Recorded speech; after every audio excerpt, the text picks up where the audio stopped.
राम राम। सुंदरकांड की यह पावन कथा अब दोहा 55 से आगे बढ़ती है। यहाँ तक अभी तक आपने सुना है कि किस प्रकार से शुक भगवान श्री रामचंद्र जी की सेना का वर्णन रावण से कर रहा है और किस तरीके से वो बता रहा है कि भगवान राम की सेना कितनी विशाल है, जिसमें 18 पद्म सेनापति हैं और उनके नीचे कितनी विशाल सेना होगी। अब वो श्री रामचंद्र जी के गुणों का वर्णन करते हुए क्या बोलता है? वो कहता है, राम तेज बल बुद्धि विपुलाई, शेष सहस सत सकहि न गाई। वो बोलता है कि भगवान श्री रामचंद्र जी के तेज यानी सामर्थ्य, बल और बुद्धि की अधिकता को लाखों शेषनाग मिलकर के भी नहीं गा सकते हैं। वो कितने सामर्थ्यवान हैं, कितनी तेज उनकी बुद्धि है और कितना उनमें बल है, इसका वर्णन करना भी मुश्किल है, बहुत ही कठिन है।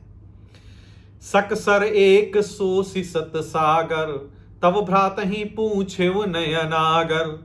वो बताता है कि वो इतने सामर्थ्यवान होते हुए भी कि अपने एक ही बाण से वो सैकड़ों समुद्रों को सुखा सकते हैं, लेकिन फिर भी वो नीति निपुण श्री राम अपने भाई से पूछ रहे हैं कि आखिर उपाय क्या है कि इस समुद्र को पार किया जाए।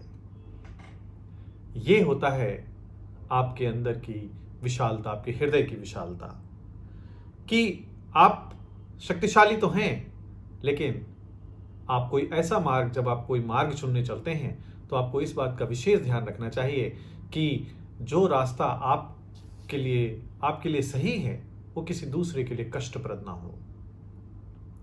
तासु बचन सुनि सागर पाही, मांगत पंथ कृपा मन माही। और उनके यानी अपने भाई के वचन सुनकर श्री रामचंद्र जी समुद्र से राह मांग रहे हैं। उनके मन में कृपा भरी हुई है। यदि कृपा नहीं भरी होती तो जिसके अंदर इतना सामर्थ्य है कि वो सैकड़ों समुद्रों को सुखा सकते हैं एक ही बाण से, तो वो आखिर रास्ता क्यों मांगते?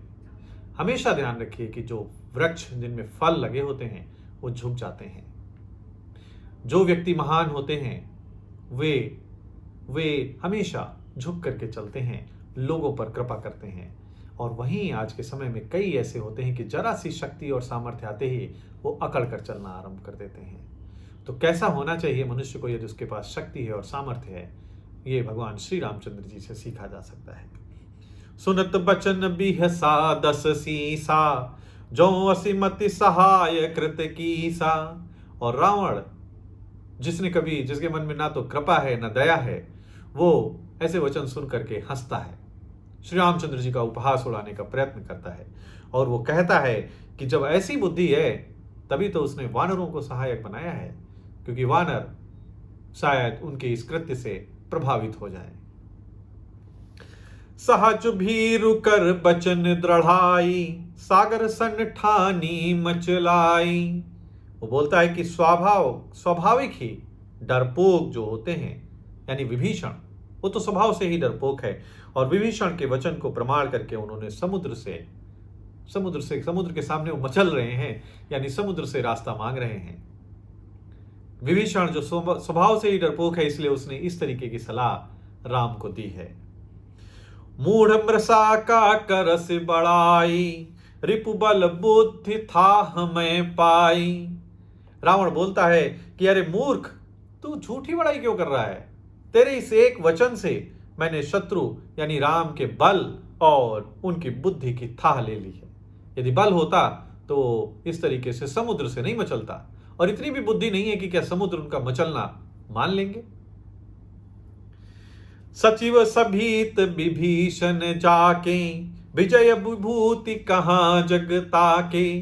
रावण बोलता है कि जिसके विभीषण जैसा डरपोक मंत्री हो, सलाहकार हो, जो स्वयं इतना डरपोक है, भला उसे जगत में विजय और ऐश्वर्य कहां प्राप्त हो सकता है? रावण अपने मन को तसल्ली दे रहा है या श्री रामचंद्र जी का उपहास उड़ाने का प्रयत्न कर रहा है, ये तो अब समय ही बताएगा। सुनिखल बचन दूत ऋषि बाढ़ी, समय विचारी पत्रिका काढ़ी।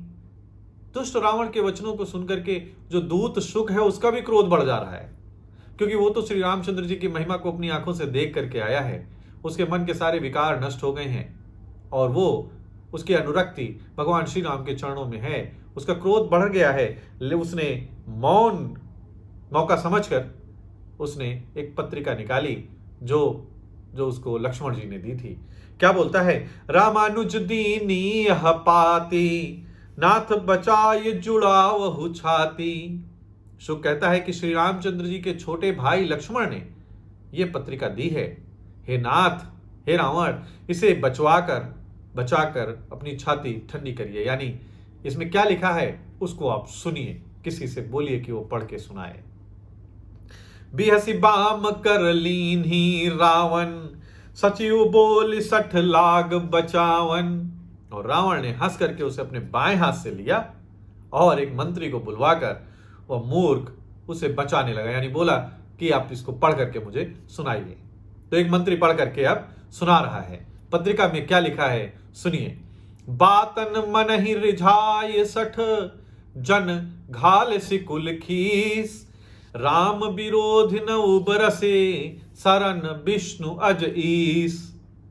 पत्रिका में लिखा है कि अरे मूर्ख, केवल बातों से ही मन को रिझाकर अपने कुल को नष्ट भ्रष्ट ना कर। यानी जो अपनी प्रशंसा कर रहा है, अपनी बड़ाई कर रहा है, इनसे केवल तू अपनी बातों से अपने आप को और अपनी जनता को केवल बहला रहा है। तुम इन बातों से अपने कुल को नष्ट मत करो। श्री रामचंद्र जी से विरोध करके तो विष्णु, ब्रह्मा और महेश की शरण में भी यह चला जाएगा तो बच नहीं पाएगा। खुली चेतावनी है रावण को। की तजिमान अनुज इव, प्रभु पद पंकज भृंग। होई कि राम सरानल, खल कुल सहित पतंग। या वो क्या लिख रहे हैं लक्ष्मण जी आगे कि या तो अभिमान छोड़कर अपने छोटे भाई विभीषण की भांति प्रभु के चरण कमलों का भ्रमर बन जा, यानी उनके चरणों में आकर आ जाओ और उनकी अधीनता स्वीकार कर लो या उनकी शरणागति में चले आओ, अथवा रे दुष्ट, श्री रामचंद्र जी के बाण रूपी अग्नि में परिवार सहित पतंगा हो जा। जिस तरीके से पतंगा अग्नि के चारों तरफ चक्कर लगा करके बाद में उसी में नष्ट हो जाता है, उसी तरीके से तुम भी भगवान श्री रामचंद्र जी के जो बाण हैं उनसे परिवार सहित नष्ट हो जाओगे। ये चेतावनी लक्ष्मण जी ने लिख करके भेजी है रावण को। अब रावण इस चेतावनी को किस तरीके से समझता है और क्या उस पर प्रतिक्रिया करता है, यह मैं आपको फिर आगे सुनाऊंगा, क्योंकि यहां पर सुंदरकांड का दोहा 56 संपन्न होता है। तब तक के लिए जय श्री राम।